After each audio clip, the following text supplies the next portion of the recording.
government has just given an account on the progress that has been made in implementing key parts of Operation Vulindlela. You know, of course, this was the initiative that was put together to try and address much of the structural issues that exist in the economy and many of the other related challenges faced by the country. Our reporter there is Katlego Legodi, who listened in to that update and joins us now live. Katlego, help us understand what the progress has been and perhaps where some of the hurdles are.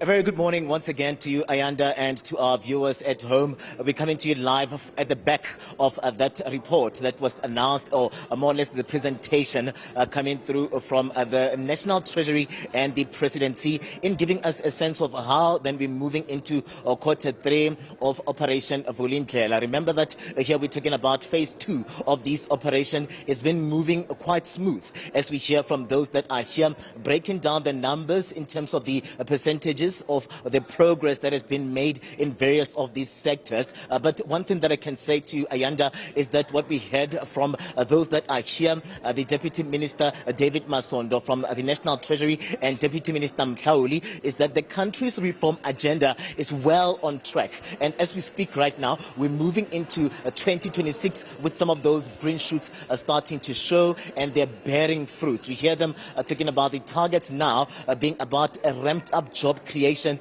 but also resolving some of the complex service delivery issues that have been experienced by the municipalities. I'm going to bring into the conversation now Mr. Saul Musker, who's joining us from the Presidency, who'll just give us a breakdown, a roundup really of where we find ourselves in phase 2 of this operation and some of the progress that we've noted so far, these stumbling blocks or hurdles that you've identified, but just giving us a sense of how we're moving into the year 2026. So welcome to the SABC. Thank you. And you mentioned the green shoots in the economy. I think that's what we've been talking about in this report today. We're starting the year with real tailwinds. We've had 4 consecutive quarters of positive GDP growth. We have a strengthening currency. We have rising commodity prices. We have a very strongly performing equity market. So the economy as a whole, I think, is showing really positive signs of momentum. And the objective of our reform agenda is to make sure that we can translate those tailwinds into sustained economic growth that leads to job creation, that brings in higher revenues, that we can invest in public services. What this report shows is that in the 3rd quarter of last year, we're making real significant sustained progress in taking forward that reform agenda in energy, where we're opening up the energy sector to private investment. We have a very robust pipeline of projects coming online. Close to 24 gigawatts of new projects entering the grid connection phase. And to put that into perspective, that's about half of our total installed capacity in our energy system today. That's real investment, it's real jobs, it's energy security, and it's lower cost electricity for consumers in the long term. So that's one example. The report cites progress in logistics, in the rail system, in water, and in local government, starting to really fix what's broken in many of our municipalities through real institutional reforms. And the report, which has just been released this morning, I think shows that there's a real commitment to that reform agenda. What are some of the issues that you've picked up, in going into various of these sectors that maybe may hamper some of the growth that we've seen here? I saw that at least the target now would be on spatial planning and going into municipalities as well. Maybe do give us a sense of how things have been faring and how we're going into 2026 with some of those identified challenges. I think the biggest challenge that every South African is experiencing in their daily life is the underperformance of municipalities, the ways in which local government is just not delivering services reliably. And that's why we've included local government reform as a priority in this current phase of the reform program. In phase 1, we made real progress in fixing the energy crisis, in stabilizing the logistics system and so on.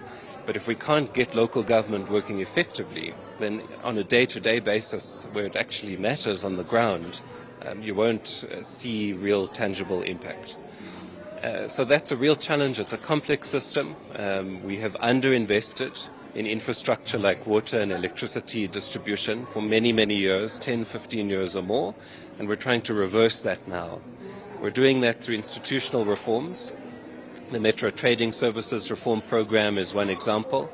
It's a major new incentive program implemented by National Treasury. It's 54 billion rand in new funding for water and electricity infrastructure in municipalities. But in order to access that funding, local governments have to show that they're implementing reforms, that they're reinvesting their revenues into those assets, reversing many years of underinvestment and decline, and then matching that funding so that over the next 5 years, we're going to pump more than 100 billion rand of new funding straight into that infrastructure and get it working again.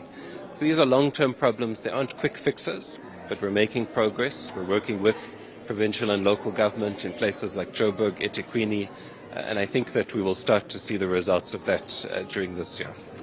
Really appreciated Saul Musker joining us here from the presidency, and you hear, Ayanda, that there's progress that they are looking at, and they're looking at ensuring as well that there's better coordination, especially working with municipalities. This report here saying 2 deputy ministers in attendance. One of them would be Deputy Minister Masondo, who just left a moment ago, but we're going to be joined now by the Deputy Minister Mhlauli, who's coming through from the presidency to just give us a sense as well as to how then we see this feeding into the greater work of government, especially where the issue of service delivery are concerned. We know that phase 2 looks at moving into municipalities, but are we seeing those tangible changes? Are we seeing those jobs created? How are we seeing this particular intervention, Operation Vulindlela, moving things around, especially for those that are looking for change on the ground? DM, welcome to the SABC.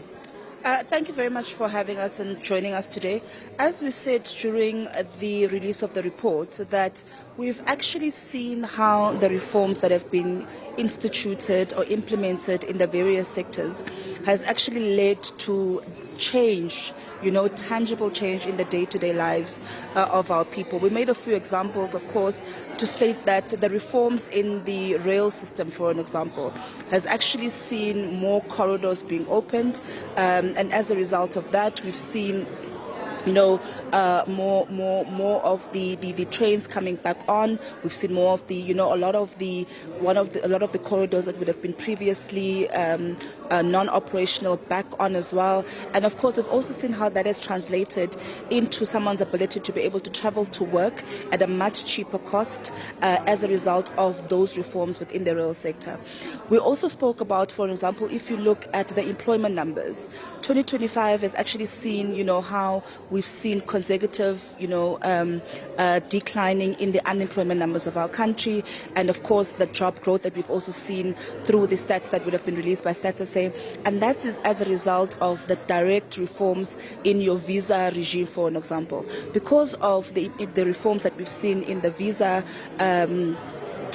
regulations, we've actually now seen that just in 2025 alone, from January to December 2025, 10.4 million international tourists actually came to South Africa, and that resulted into an increase of more than 17% as compared to the previous year.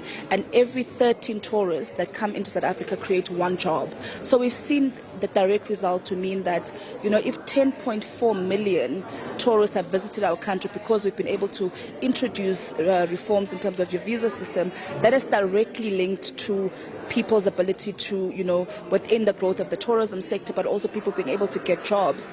We saw that you just spoke to right now, spoke about the reforms that we are seeing in the municipal, in the, your local government. And when local government works, it means that businesses within, because remember, businesses operate within municipalities, they operate within wards. So when local government works, when the municipality, a metro municipality, is able to consistently supply water, consistently supply electricity, consistently be able to bill accurately and all of that, those businesses are able to function. And then when those businesses function, people are able to, when those businesses function, those businesses grow. And when those businesses grow, it means that our economy grows and people are able to get jobs. So when we talk about reform, for an example, in your local government sector, that has a direct bearing in a business owner's ability to have a successful business. and whoever else is in that municipality to be able to access services directly from the municipality, reliable services, on time, regularly, and of course at an affordable rate. These are the type of reforms that we are saying that they are long-term, they're not quick fixes. Even the numbers that we see right now didn't happen in the last year.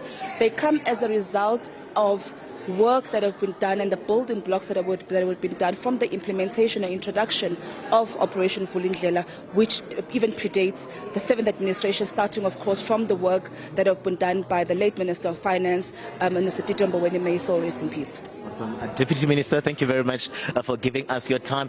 Deputy Minister Mhlauli, from the presidency, just giving us a sense of how they are receiving all of these developments as government, and greater coordination. We had them talk about it as we look at the government of national unity, but they are looking at ensuring that they strategically go into these municipalities. As you know very well, that these municipalities would have a variety of challenges, and also working with the water boards so that at least some of these service delivery challenges that would speak to the day-to-day lives of South Africans are a thing of the past as we go into 2026.